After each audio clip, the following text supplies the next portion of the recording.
Welcome back. Bengal ఎన్నికల్లో ఓటమికి కాంగ్రెస్తో జత కట్టడమే కారణమని తేల్చింది సిపిఎం పొలిట్ బ్యూరో. కేంద్ర కమిటీ నిర్ణయానికి విరుద్ధంగా హస్తం పార్టీతో జత కట్టిన బెంగాల్ సిపిఎం ఇటీవల జరిగిన అసెంబ్లీ ఎన్నికల్లో ఓటమి పాలైంది. ఈ పరాజయానికి కాంగ్రెస్తో కలిసి పోటీ చేయడమే పొరపాటని ఆ పార్టీ పొలిట్ బ్యూరో తెలిపింది. కాంగ్రెస్తో పొత్తు వల్లే సిపిఎంకు బెంగాల్ బరిలో ఎదురుదెబ్బ తగిలిందా? సిపిఎం పొలిట్ బ్యూరో నిర్ణయంలో నిజమెంత?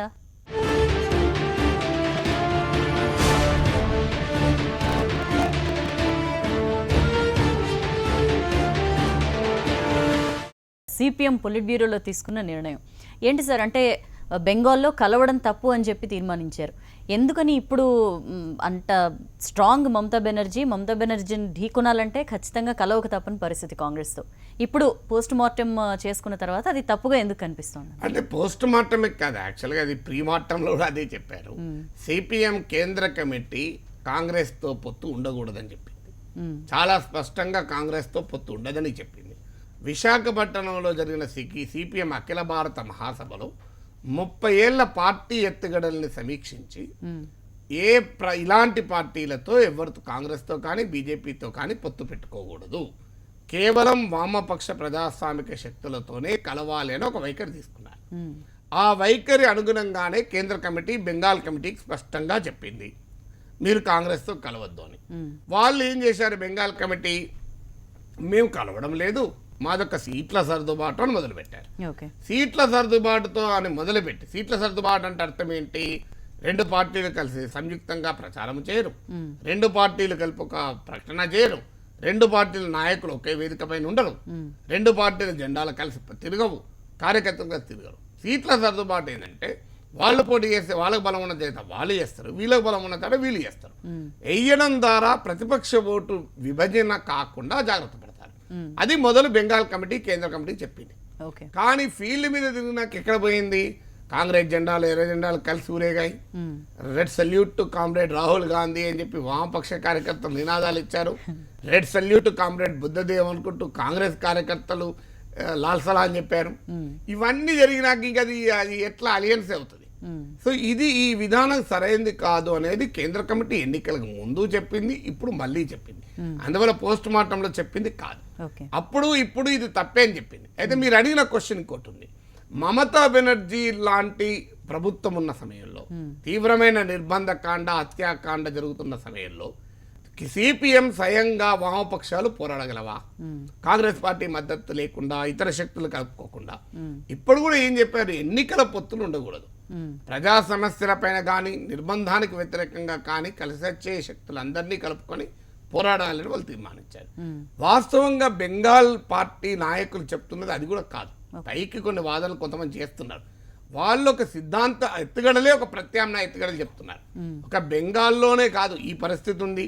ఇప్పుడు మీరంటున్నట్లు నేనంటున్నట్లు వాళ్ళు అనడం లేదు, పైకి కొంత మాట్లాడుతున్నారు. కానీ వాళ్ళు చెప్తున్నది ఏంటంటే అసలు భారతదేశ వ్యాప్తంగానే కాంగ్రెస్తో కలవాలని వాళ్ళు చెప్పే సిద్ధాంతం అది. అసలు దేశవ్యాప్తంగానే మనం ఈ లైన్ తీసుకోవాలంటారు వాళ్ళు. ఏదో బెంగాల్ కంటలేరు, దేశవ్యాప్తంగా తీసుకోవడానికి ఇతర రాష్ట్ర పార్టీలు సిద్ధంగా లేవు గనక మాకు మినహాయింపు అని మేమే కలుస్తామన్నారు. ఇక్కడ మమతా బెనర్జీని ఎదుర్కోవాలి, ఈ ప్రత్యేక పరిస్థితిలో తప్పదు అని అనేది కాదు వాళ్ళ విధానం. అది పైకి కొంతమంది చెప్తున్నారు, ఎందుకంటే ఈ విమర్శను తప్పించుకోవడానికి. ప్రధానంగా విశాఖపట్నంలో వాళ్ళ పార్టీ మహాసభ ఆమోదించిన ఎత్తుగడలకు పూర్తి భిన్నమైన వాదన బెంగాల్ పార్టీ పెడుతుంది. ఇక మరి అలాంటి వాదన పెట్టినప్పుడు సహజంగానే కేంద్ర కమిటీ తప్పని చెప్పాల్సి వస్తుంది కదా. బట్ సార్ ప్రతిసారి కూడా అంటే 2004లో మనం చూసాం ఇక్కడ కాంగ్రెస్తో కలిసి మన ఉమ్మడి ఏపీలో కంటెస్ట్ చేసాయి. అప్పుడేం తప్పుగా అనిపించలేదు, బట్ ఇప్పుడు ఎందుకు అది అంత తప్పు? అంటే అప్పుడు ఆ విధానం కాదు కదా. ఇప్పుడు పాయింట్ ఏంటంటే ఇప్పుడు మనం ఒక విధానం పెట్టుకుంటాం, అప్పుడు అది తప్పు కాదు అనుకున్నప్పుడు ఈ మన న్యూస్ యాంగిల్ ప్రోగ్రామ్ ఉంది. ఒక 2 రోజుల క్రితం వరకు యాంకర్ లేకుండా నేను సోలో నడిపేవాడిని. నిన్నటి నుంచి యాంకర్ను పెట్టాలనుకున్నా పెట్టాము. అప్పుడు యాంకర్ పెట్టువంటే తప్పు, ఇప్పుడు పెట్టద్దంటే తప్పు. ఏ విధానం ఉందన్నది పాయింట్. 2004లో సిపిఎం ఎత్తుగడలో ప్రకారం కాంగ్రెస్ ఇతర పార్టీలతో కలవచ్చు. అది 2014లో తీసుకున్న నిర్ణయం కాదు. ఈ మధ్య కాలంలో విశాఖపట్నంలో జరిగిన అఖిల భారత మహాసభలో వాళ్ళ 30 ఏళ్ల ఎత్తుగడలను సమీక్షించుకొని ఎవరితో పోతుంది అన్నారు. ఆ రోజు పొత్తు వెళ్ళాడు కదా, ఆంధ్రప్రదేశ్ లో కలవడమైంది. అసలు దేశంలోని యూపీఏ ప్రభుత్వాన్ని మద్దతు ఇచ్చారు కదా. మన్మోహన్ సింగ్ ప్రభుత్వం నిలబడింది వామపక్షాల మద్దతు వల్ల కదా. అయితే ఆంధ్రప్రదేశ్ లో ఎన్నికల పొత్తు కూడా పెట్టుకున్నారు. ఆంధ్రప్రదేశ్ లో ఎన్నికల పొత్తు పెట్టుకున్నప్పుడు సిపిఎం ఆంధ్రప్రదేశ్ రాష్ట్ర కమిటీ కేంద్ర కమిటీ నుంచి మినహాయింపు ఎగ్జెంప్షన్ కోరింది. మా రాష్ట్రంలో ఉన్న ప్రత్యేక పరిస్థితి రీత్యా మేము పెట్టుకుంటామని. అప్పుడు పెట్టుకోవడం అనేది నిషేధం కాదు కనుక కేంద్ర కమిటీ అనుమతించింది, పెట్టుకున్నారు. బెంగాల్లోమో కేంద్ర కమిటీ వద్దన్నది, పెట్టుకోవద్దని. ఇది ఈ రోజు అది విధానము కాదు, సిద్ధాంతం కాదు, రెండు తేడాలు ఉన్నాయి. ఇది విధానము సిద్ధాంతం కాదు. ఈ రోజు కేంద్ర కమిటీ వద్దన్నది. ఆ రోజు అప్పుడు విధాన రీత్యా నిషేధం కాదు, కేంద్ర కమిటీ అనుమతించింది, తేడాది. ఇక్కడ ఇంకొక పాయింట్ కూడా ఉంది. అల్టిమేట్లీ సిద్ధాంతం పక్క పెడదాం, ఆచరణలో ఇది ఉపయోగపడదా లేదా? ఏ పార్టీకైనా సిద్ధాంతం అంటే ఏంటిది? సిద్ధాంతం అనేది ఆచరణలో, ఎత్తుగడలు అనేది సిద్ధాంతం అనేది ఆచరణలో ఉపయోగపడాలి. పబ్లిక్ మూడ్ ఎలా ఉండాలి, రెండు కీలకమైనది. ఆచరణలో ఉపయోగపడ్డాయా అంటే ఇవాళ మీరు డీటెయిల్స్ వచ్చాయి. బెంగాల్ ఎన్నికలు విశ్లేషణ చూస్తే సిపిఎం లెఫ్ట్ ఫ్రంట్ కన్నా కాంగ్రెస్ పార్టీ, కాంగ్రెస్ ఇవాళ 2వ స్థానంలో వచ్చింది. అంటే అసలు బెంగాల్లో చచ్చిపోయింది అనుకున్న కాంగ్రెస్ ఈ బెంగాల్ పార్టీ చేసిన మిస్టేక్ వల్ల ఇలా పునర్జీవం పొందింది. పునర్జీవం పొంది వామపక్ష ఫ్రంట్ 3వ స్థానం నెట్టివేసింది. అంటే అల్టిమేట్లీ ఏ ఎత్తుగడలైనా క్షేత్రస్థాయిలో ఫీల్డ్ మీద టెస్ట్ కావాలి కదా. ఇప్పుడు ప్రయోగాలు చేస్తే మన వ్యవసాయ శాస్త్రం విత్తనం కనుగొంటాం. ప్రయోగాలు ఈ విత్తనం పెడితే దీనికి బ్రహ్మాండంగా పంటలు వస్తాయి, నీటి ఇద్దరిని తట్టుకుంటుంది, వర్షాలు వరదలు తట్టుకుంటుంది అని చెప్పింది అనుకోండి.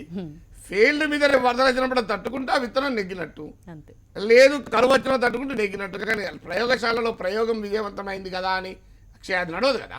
అందువల్ల సిపిఎం బెంగాల్ కమిటీ తీసుకున్న నిర్ణయం ఫీల్డ్ లెవెల్లో ఫెయిల్ అయింది. ఏం జరిగింది? చచ్చిపోయిన కాంగ్రెస్ కు పునర్జీవం పోశారు. కాంగ్రెస్ పార్టీ 2వ స్థానంలో వచ్చింది, వామపక్షాలు 3వ స్థానానికి పోయాయి. దానితో పాటు మీరు ఎన్నికలను ఇంకా జాగ్రత్తగా విశ్లేషిస్తే సిపిఎం ఓటింగ్ మొత్తం, సిపిఎం కాదు లెఫ్ట్ ఫ్రంట్ అంటాం, లెఫ్ట్ ఫ్రంట్ ఓటింగ్ మొత్తం కాంగ్రెస్ కు ట్రాన్స్ఫర్ అయింది. కానీ కాంగ్రెస్ ఓటింగ్ మాత్రం తృణమూల్ కాంగ్రెస్ కు పోయింది, లెఫ్ట్ కు ట్రాన్స్ఫర్ కాలే. ఫలితంగా జరిగింది ఏంటి? కాంగ్రెస్ పార్టీ బెనిఫిట్ అయింది, లెఫ్ట్ తిన్నది. ఎందుకు ఇది జరుగుతుంది? ఎక్కడైతే పోలరైజేషన్ ఉంటుందో ఆ పోలరైజేషన్ ఉన్న చోట్ల పొత్తులు కలవవు. మీరు ఆంధ్రప్రదేశ్లో కూడా, ఉమ్మడి ఆంధ్రప్రదేశ్లో కూడా అనుభవం ఉంది. ఖమ్మం జిల్లాలో తెలుగుదేశం ఓటింగ్ సిపిఎం కు ట్రాన్స్ఫర్ కాలేదు, సిపిఎం ఓటింగ్ మాత్రం తెలుగుదేశం ట్రాన్స్ఫర్ అయ్యేది. కానీ పశ్చిమ గోదావరిలోనూ ఇంకా తూర్పు గోదావరిలోనూ తెలుగుదేశం కూడా ట్రాన్స్ఫర్ అయ్యేది. ఎందుకు? పశ్చిమ గోదావరి పొరుగునున్న జిల్లా కదా, అక్కడ ట్రాన్స్ఫర్ అయ్యి ఖమ్మం జిల్లాలో కాలేదు.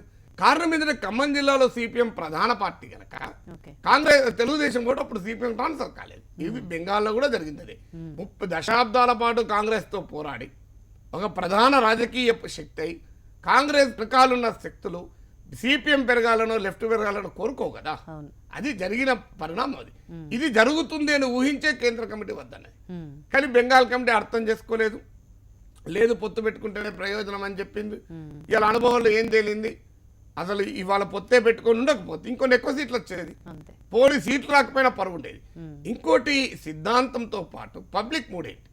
ఎప్పుడైతే ప్రజలు హర్షిస్తారో ఒక పొత్తును అప్పుడు పొత్తు పెట్టుకుంటే లాభపడతారు. ఎప్పుడైతే హర్షించరో అప్పుడు పొత్తు పెట్టుకోకపోతే లాభపడతారు. అయితే సిద్ధాంతంతో ఉన్న పార్టీలు, అది కమ్యూనిస్టులు కానీ బీజేపీ కానీ, హర్షిస్తారు కదా అని పొత్తు పెట్టుకోరు. బట్ అదొక కీలకమైన అంశం పబ్లిక్ మూడ్. పబ్లిక్ మూడ్ ఏముంది? ఇప్పుడు 2004లో కాంగ్రెస్తో వామపక్షాలు కలిస్తే జనం హర్షించారు, 2009లో తెలుగుదేశంతో కలిస్తే జనం హర్షించలేదు. అందువల్ల జనం హర్షించడమే కీలకమవుతుంది. ప్లస్ ఓవరాల్గా విధానం ఏంటి అనేది, ఈ 2 అంశాలు, ఆ రాష్ట్రంలో ఉన్న ప్రత్యేక పరిస్థితులు, ఈ 3 అంశాల బట్టి చేయాలి. అందుకే ఇవాళ పోలిట్ బ్యూరో కేంద్ర కమిటీ కూడా కాదు, ఇవాళ కేంద్ర కమిటీ జూన్లో ఉంది. బెంగాల్ విధానం తప్పని చెప్పింది. ఇది బెంగాల్కే పరిమితమైంది కాదు ఈ రాజకీయ చర్చ. దేశవ్యాప్తంగా వామపక్షాలు కాంగ్రెస్ మధ్య సంబంధాలు ఉంటాయి. 3వ ఫ్రంట్ 4వ ఫ్రంట్లు ఏ రూపుదిద్దుకుంటాయి, బీజేపీ ఏతర రాజకీయ శక్తుల భూమికి ఏంటి, ఇలాంటి అనేక అంశాలు నిర్ధారించేది కనుకనే మనం న్యూస్ యాంగిల్ ఇంతసేపు మాట్లాడుకున్నాం. లేకపోతే మన ఏమైనా బెంగాల్ టీవీ, మన తెలుగు టీవీ కదా, మనం ఇంతసేపు మాట్లాడుకున్న వాళ్ళమే కాదు కదా. సార్, మీరు అన్నట్లు ప్రజలకి మూడ్ తెలుసుకోవడంలో ఎక్కడ ఫెయిల్ అయ్యి అనుకోవచ్చు? అంటే 3 దశాబ్దాలు పాలించిన రాష్ట్రంలో అసలు ప్రజలు ఎలా చూస్తున్నారు, ఏం కోరుకుంటున్నారు మన నుంచి? మీరు అనేది కరెక్టే. 3 దశాబ్దాలు పాలించే వరకే అట్లా తయారయ్యారు. ఇప్పుడు 3 దశాబ్దాలు పాలించి ఉండకపోతే ఇట్లెందుకు ఉండేవాళ్ళు? 3 దశాబ్దాలు పాలించిన తర్వాత ఏమవుతుంది? దేశంలో ఎవడు పడతాడో చేరుతారు రాజకీయ పార్టీలు. ఇప్పుడు టీఆర్ఎస్లో తెలంగాణ ఉద్యమంపై రాళ్ళేసిన వాళ్ళు, రప్పలేసిన వాళ్ళు వచ్చి చేరలేదా? అంతే. సో అందులో ఇది కూడా అంతే. అన్ని రకాల శక్తులు జరాయి, సిద్ధాంతం పక్కకు పోయింది, ఆచరణలో తేడా లేదు. అందువల్ల ఎప్పుడైతే ఆచరణలో తేడా లేదో సో ఆటోమేటిక్గా అశోక్ మిత్రా బెంగాల్ మాజీ ఆర్థిక మంత్రి ప్రఖ్యాత మీద మాట్లాడాడు. ఒకప్పుడు ప్రజల ఆకలితో ఉంటే బ్రెడ్ ముక్క దొరికితే ఆ ప్రజలకు బ్రెడ్ ముక్క పంచడంలో కమ్యూనిస్టులు ముందుండేవాళ్ళు. ఒకప్పుడు త్యాగం చేయాల్సి వస్తే కమ్యూనిస్టులు ముందుండేవాళ్ళు. ఒకప్పుడు ప్రజల హక్కులు కాపాడాల్సి వస్తే కమ్యూనిస్టులు ముందుండేవాళ్ళు. దశాబ్దాలు పాలించాక ఇది తేడా వస్తుంది. తేడా వచ్చినప్పుడు ఆటోమేటిక్గా ఇప్పుడు ఒక సిద్ధాంతానికి సిగ్నిఫై అవుతావు. ఆ సిద్ధాంతం కాక నీ ఆచరణ వేరే రకంగా ఉంటే జనం యాక్సెప్ట్ చేయరు. కొన్ని విలువలకు ఇప్పుడు బీజేపీ ఉంది. బీజేపీ కనుక హిందూ మత రాజకీయాలను బీజేపీ పైన విమర్శించే వాళ్ళు విమర్శిస్తారు. కానీ అది తప్ప వేరే సిద్ధాంతం బీజేపీ చెప్తే గెలవదు. ఇది కాదు గెలవడం. ఎందుకు గెలవడం ఇది కాదంటే ఆ పార్టీని అలాగే చూస్తారు. వామపక్షాలను ఒక యాంగిల్లో చూస్తారు. టీఆర్ఎస్ కనుక రేపు రాష్ట్ర సమైక్యత గురించి రోజు చెప్పున్నారు, తెలుగు ప్రజల సమైక్యత గురించి ఉపన్యాసాలు ఇచ్చుకోవడం ఏంటనుకోండి, టీఆర్ఎస్ కూడా జనం యాక్సెప్ట్ చేయరు. ఎందుకంటే టీఆర్ఎస్ లక్షణం ఏంటి? తెలంగాణ వాదం. అందువల్ల ఇవన్నీ ఒక పార్టీకి ఒక లక్షణం ఉంటుంది.